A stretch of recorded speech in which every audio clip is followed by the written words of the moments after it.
મિત્રો આપણી Gujarat studies YouTube ચેનલમાં ફરી એક નવા વિડિયોમાં આપનું હાર્દિક સ્વાગત કરું છું। તો મિત્રો ઘણા બધા લોકો પૂછતા હતા કે જે પોસ્ટ વિભાગમાં નવી 2026માં ભરતી આવશે કે નહીં।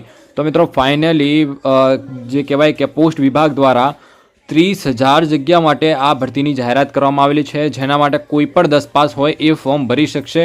અને આમાં તમારી જે નોકરી છે ને મિત્રો, એ સીધી પરીક્ષા વગર જ તમારી સરકારી નોકરી લાગવાની છે। એટલે કે આમાં કોઈ પણ પ્રકારની તમારે એક્ઝામ નથી આપવાની। ફક્ત ને ફક્ત જે તમારું સિલેક્શન છે એ તમારા 10thના જે કહેવાય કે પર્સન્ટેજના બેઝ ઉપર તમારું મેરિટ બનવાનું છે। તો એમાં પણ આપણે જોઈશું કે કોણ કેટલા પર્સન્ટેજ હોય એ લોકો ફોર્મ ભરી દેવું જોઈએ, તો એની પણ આપણે આગળ વિડીયોમાં ચર્ચા કરીશું। તો પ્લીઝ વિડીયોને લાસ્ટ સુધી સ્કીપ કર્યા કરજો। એન્ડ આપણી ચેનલ પર નવા અને સબસ્ક્રાઇબ કરવાનું બાકી તો ચેનલ સબસ્ક્રાઇબ કરી રાખો, જેથી કરીને આવનારી સરકારી ભરતીના અપડેટ તમને સૌથી પહેલા મળી રહે। ઓકે, તો વધુ ટાઈમ કર્યા કે વિડીયોને આગળ સ્ટાર્ટ કરીએ। હવે મિત્રો અહીંયા તમે સ્ક્રીન ઉપર તમે જોઈ શકો કે આ જે ભરતી આવેલી છે એનું આ ઓફિશિયલ નોટિફિકેશન છે। જે પોસ્ટ પર અત્યારે વેકેન્સી આવેલી છે પોસ્ટ વિભાગ દ્વારા, એ જીડીએસની પોસ્ટ ઉપર ભરતીની જાહેરાત કરેલી છે। જીડીએસનું ફૂલ ફોર્મ થાય છે ગ્રામીણ ડાક સેવક। ઓકે, અને આના સિવાય પણ ઘણી બધી બીજી પણ અલગ પોસ્ટ હોય છે, જેમ કે બ્રાન્ચ પોસ્ટ માસ્ટર હોય છે, આસિસ્ટન્ટ બ્રાન્ચ પોસ્ટ માસ્ટર હોય છે, ડાક સેવક હોય છે। ઓકે, તો જીડીએસના અંડરમાં જ આ બધી વેકેન્સી હોય છે। તો ઓનલાઈન ફોર્મ ભરવાનું 31 જાન્યુઆરી એટલે કે આજથી આના ફોર્મ ભરવાના સ્ટાર્ટ થયેલા છે, અને 14 ફેબ્રુઆરી સુધી તમે આનું ઓનલાઈન ફોર્મ ભરી શકશો। અને આનું ઓનલાઈન ફોર્મ ભરવા માટે મિત્રો તમને નીચે એ સ્ક્રીન ઉપર નંબર દેખાતો હશે, એ નંબર પર તમારે વોટ્સઅપ મેસેજ કરવાનો છે। મિત્રો તમને ઘરે બેઠા આમાં એકદમ કહેવાય કે ફોર્મ ભરી આપવામાં આવશે એરર ફ્રી। ઓકે, કેમ કે ઘણા બધા લોકો ફોર્મ ભરતી વખતે એટલી બધી મિસ્ટેક કરતા હોય છે, ક્યાંક ને ક્યાંક એમનાથી ના જાણે એમને ખ્યાલ નથી હોતો કે મિસ્ટેક થઈ જતી હોય છે, અને પછી જ્યારે ફાઇનલ ડોક્યુમેન્ટ વેરિફિકેશન આવે છે ત્યારે ડીબીમાં ફેલ કરવામાં આવતા હોય છે। મિત્રો તો આવી ભૂલ તમે ના કરતા ફોર્મ ભરો ત્યારે બહુ સાવચેતીથી ફોર્મ ભરવું, બધી માહિતી બધી ડિટેલ્સ ખબર હોય ત્યાર પછી ફોર્મ ભરવાનું જોઈએ તમારે। ઓકે, હવે આગળ વાત કરીએ મિત્રો, તો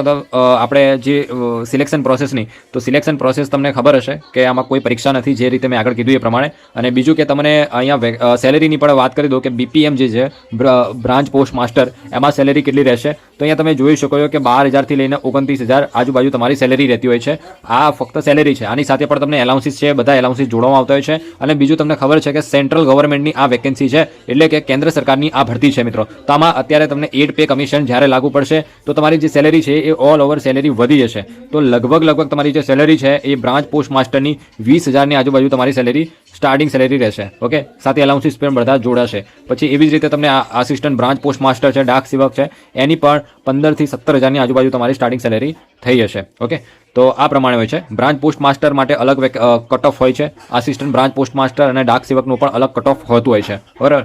હવે એજ લિમિટની વાત કરીએ તો 18થી લઈને મિનિમમ તમારી 18 વર્ષ કમ્પ્લીટ હોય અને 10 પાસ હોય તો તમે આનું ફોર્મ ભરી શકશો। અને મેક્સિમમ 40 વર્ષના કેન્ડિડેટ પણ આનું ફોર્મ ભરી શકશે। બાકી 40થી પણ વધારે ઉંમર હોય અને SC ST OBC જેવી કેટેગરીમાંથી આવતા હોય તો તેમને 5 વર્ષ અને 3 વર્ષની ઓબીસીને છૂટછાટ મળતી હોય છે મિત્રો।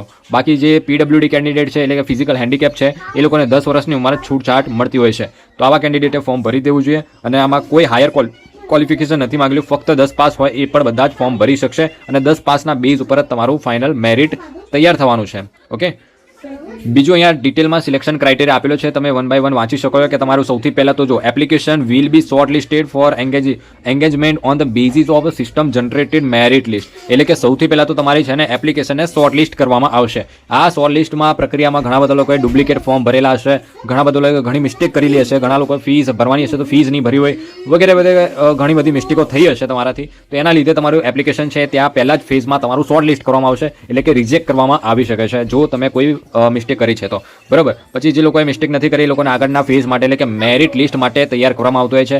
Merit list will be prepared on the basis of marks obtain, okay, grades points of the marks. એટલે કે તમે જ્યારે ફોર્મ ભરો ને તમે તમારું જે માર્ક્સ છે એ પ્રોપર ડિજિટમાં, ઘણા બધા લોકો શું કરતા હોય છે કે 70.71% હોય ને તો ફક્ત શું કરશે, 70% એડ કરી દેશે, બાકીના પોઈન્ટ આગળના છે એડ નથી કરતા। તો આ 0.71 છે, 0.1% પણ ઘણું તમારા સિલેક્શનમાં એ હેલ્પ થઈ શકે છે। ઓકે, તો આ જે પણ તમારા પર્સન્ટેજ હોય એ એક્યુરેટ પર્સન્ટેજ નીકાળીને પછી તમારે એન્ટર કરવાના છે। ઓકે, અહીંયા લખેલું પણ છે for percentage to the accuracy of four decimals, એટલે કે ડેસિમલ્સ સાથે પણ તમારે પર્સન્ટેજ એડ કરવાના છે। અને જે લોકોને ગ્રેડ આપેલા હોય તો ગ્રેડ પ્રમાણે અહીંયા તમને જોવા મળી રહેશે। ઓકે, તો મિત્રો આ રીતની સિલેક્શન પ્રક્રિયા હોય છે। તમારા પર્સન્ટેજના બેઝ ઉપર તમને ટૂંકમાં સિલેક્શન આપવામાં આવશે તમારા 10thના પર્સન્ટેજ ઉપર। 12th ગ્રેજ્યુએશન એના કોઈ પર્સન્ટેજ નહીં કન્સિડર કરાય, માત્ર ને માત્ર 10thના બેઝ ઉપર તમારું સિલેક્શન થવાનું છે। ઓકે, બાકીની આપણે વેકેન્સીની વાત કરીએ તો આપણે ગુજરાત સર્કલમાં કેટલી વેકેન્સી છે એ તમને કદાચ જો નોટિફિકેશનમાં હોય તો તમને બતાવી દો કે આપણા ગુજરાત સર્કલમાં 30,000માંથી આપણા ગુજરાત સર્કલમાં કેટલી વેકેન્સી છે। તો મિત્રો નોટિફિકેશનમાં અત્યારે ગુજરાત સર્કલનું અહીંયા જે કહેવાય કે સ્ટેટ વાઇઝ વેકેન્સી હોય છે એ સ્ટેટ વાઇઝ વેકેન્સી એડ નથી કરેલી લગભગ મેં જોયું ત્યાં સુધી. ટોટલ વેકેન્સી આપેલી છે 30,000, પરંતુ સ્ટેટ વાઇઝ આમાં મેરિટ બનતું હોય છે અને સ્ટેટ વાઇઝ તમારી સિલેક્શન પ્રક્રિયા ચાલતી હોય છે. ઓકે, અહીંયા ખાલી list of local language for GDS બસ લેંગ્વેજનું ટેસ્ટનું આપેલું છે, બાકી આના સિવાયનું કોઈ પણ વેકેન્સી સ્ટેટ વાઇઝ નથી મેન્શન કરેલી. ઓકે, જે હશે એ આપણે ટેલિગ્રામ પર અપડેટ કરી દઈશ. બાકી જે છે એ આના સિવાય તમને કોઈ ડાઉટ હોય, કોઈ કન્ફ્યુઝન હોય તો કોમેન્ટ સેક્શનમાં કોમેન્ટ કરીને પૂછી શકો છો, અથવા આપણે ટેલિગ્રામમાં ના જોડાય તો ટેલિગ્રામમાં પણ જોઈન કરી લેજો, જ્યાં આગળની અપડેટ જે પણ હશે. આમાં લગભગ ઘણા બધા મેરિટ ફેઝમાં અલગ અલગ મેરિટ પડતા હોય છે.